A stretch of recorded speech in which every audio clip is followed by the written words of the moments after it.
Jurassic Island, premier parc dédié aux dinosaures de toute la Caraïbe. Parcourez le parc à la rencontre de dinosaures animés à taille réelle. Au programme, plongez dans l'ère du Jurassique en réalité virtuelle avec la toute nouvelle attraction Jurassic VR. Infos et adresse sur le site www.jurassic-island.com.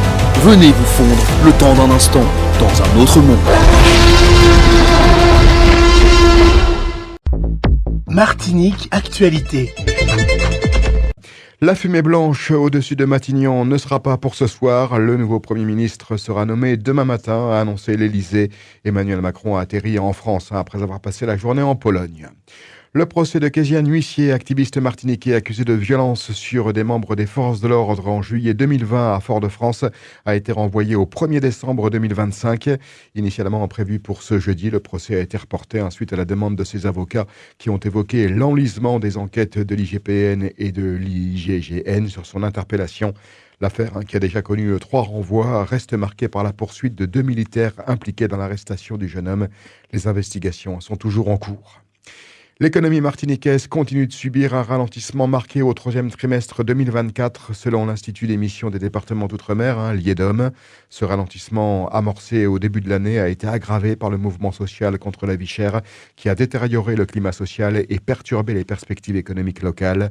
Les principaux indicateurs du climat des affaires sont moroses, avec un recul net des carnets de commandes et une baisse de l'activité dans la majorité des secteurs économiques. Précision signée Catherine Emmanuel. Environ 13% des chefs d'entreprise craignent une défaillance de leur entreprise dans les 12 prochains mois. En septembre, le nombre de défaillances d'entreprises a augmenté de 2,1% par rapport à l'année précédente. Les secteurs du commerce et de la restauration ont été particulièrement affectés par les manifestations, les barrages et les pillages, avec des baisses sensibles d'activité et des dégâts matériels importants. Selon la Chambre de commerce et d'industrie de la Martinique, 142 entreprises ont été pillées ou incendiées. Bien que la consommation se soit stabilisée, elle reste impactée par les événements sociaux. Les recettes de TVA ont légèrement progressé, plus 0,6%, tandis que celles des octrois de mer ont diminué de 0,9%.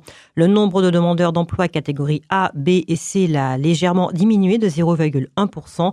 Certains secteurs se distinguent par une performance moins négative. Dans l'agriculture et l'agroalimentaire, le volume d'abattage de bovins a augmenté, plus 4%, et la campagne canière 2024 affiche des tonnages stables par rapport à l'année précédente. Le secteur du BTP connaît une forte dégradation avec une chute de moins 46%. Des logements commencés par rapport à l'année précédente et une baisse de 19% des logements autorisés. Concernant l'hôtellerie et le tourisme, bien que les nuitées hôtelières aient diminué, moins 5,2%, d'autres indicateurs comme les soldes de gestion des entreprises et les prévisions d'investissement sont plus favorables. Malgré ces difficultés, environ 50% des entreprises envisagent d'investir dans les 12 prochains mois, surtout dans les secteurs de l'hôtellerie, du tourisme et des industries. Toutefois, ces investissements varient largement selon les filières.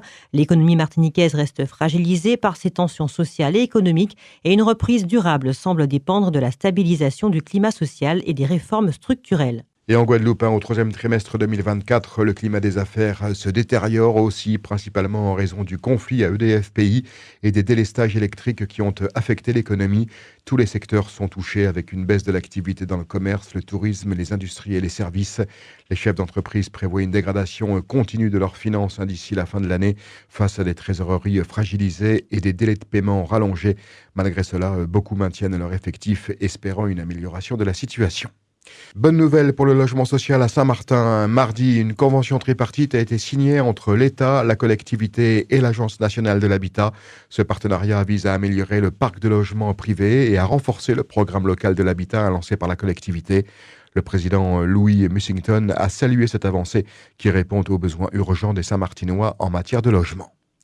Le syndicat martiniquais de traitement et de valorisation des déchets, le SMTVD, lance un programme de modernisation pour améliorer la gestion des déchets en Martinique.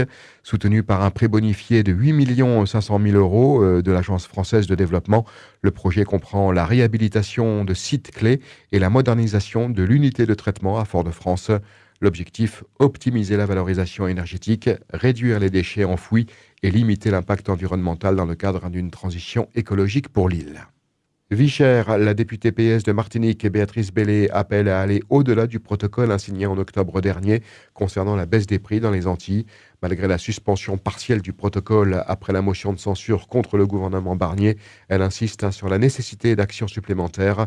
Le 23 janvier 2025, lors de la niche parlementaire socialiste, elle proposera une loi visant à renforcer cette initiative. Daniel Chomet, le nouveau président du conseil d'administration d'Odyssey, laboure le terrain. Ce matin, il s'est rendu à l'usine de production de Durand à Saint-Joseph.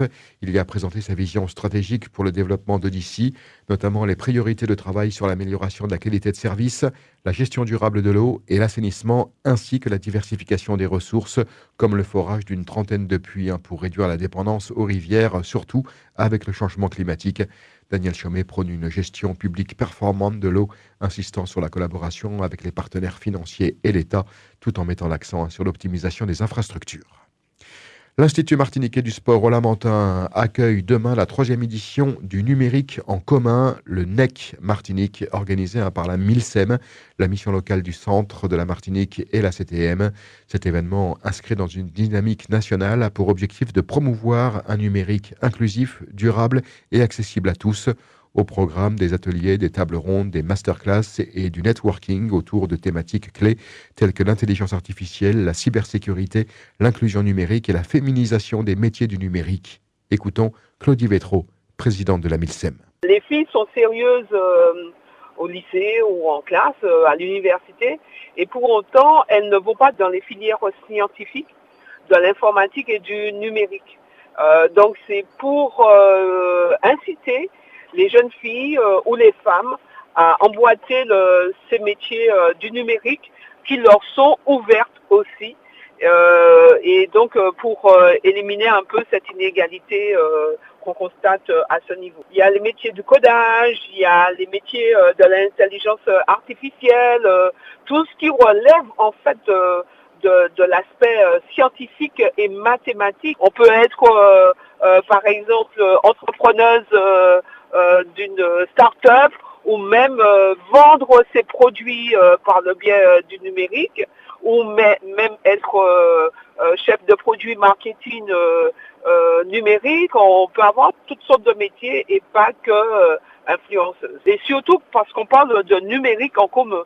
Donc on parle surtout des personnes qui sont éloignées du numérique et qui souffrent d'inégalités numériques. Et on se rend compte que l'IA, effectivement, va transformer leur quotidien, que ce soit au niveau de leur CV, plutôt que de réfléchir à un CV, c'est donner les informations pour que l'algorithme propose un CV, une lettre de motivation qui corresponde par exemple aux besoins de la personne. Une recherche d'emploi, même proposer une orientation, on peut faire appel à l'intelligence artificielle.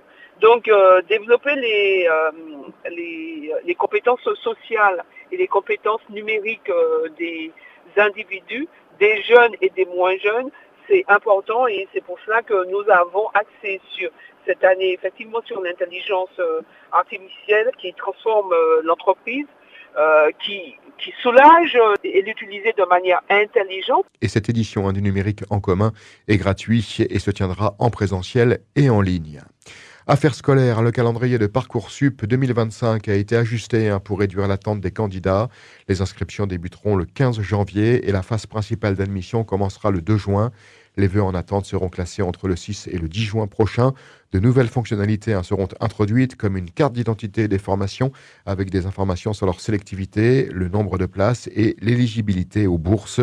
Plus de transparence sera également offerte sur les critères d'admission et les statistiques d'insertion des diplômés. Le complexe cinématographique L'Étoile du Sud, situé à Rivière-Salée, a ouvert ses portes aujourd'hui à 13h30. Après 7 ans de travaux et un investissement de 27 millions d'euros, l'inauguration a eu lieu ce matin en présence d'Alexandra Élysée, directrice générale du circuit Élysée, du président de la collectivité Serge Letchimy, du préfet Jean-Christophe Bouvier, du maire André Le Sueur. Pour sa première semaine, le complexe propose 21 films au programme et vise une fréquentation de 350 000 visiteurs d'ici 2025. 9 personnes ont été recrutées pour le fonctionnement quotidien avec des embauches possibles selon la demande. Heureux gagnants aux Antilles, 2 Guadeloupéens et un Martiniquais ont vu leur chance tourner en leur faveur le 6 et 7 décembre dernier. Grâce à des paris Quintet Plus, ils ont chacun remporté plus de 100 000 euros après avoir misé modestement 2 et 3 euros. Une belle surprise et une belle récompense pour ces parieurs chanceux qui peuvent désormais savourer leur gain inattendu. Mayotte est en alerte orange cyclone en prévision du passage du cyclone tropical Chido. Les conditions météorologiques vont se dégrader à partir de demain soir avec des pluies abondantes, de fortes rafales, du vent, une houle importante et des risques de submersion. Tous les établissements scolaires seront fermés demain et samedi. Des renforts de la sécurité civile, dont 110 professionnels du SDIS de la Réunion, ont été envoyés pour soutenir les opérations de secours. Outremernews.fr, le site de l'actualité Outre-mer, 24 heures sur 24 et 7 jours sur 7. Retrouvez la chaîne Outremer News sur YouTube.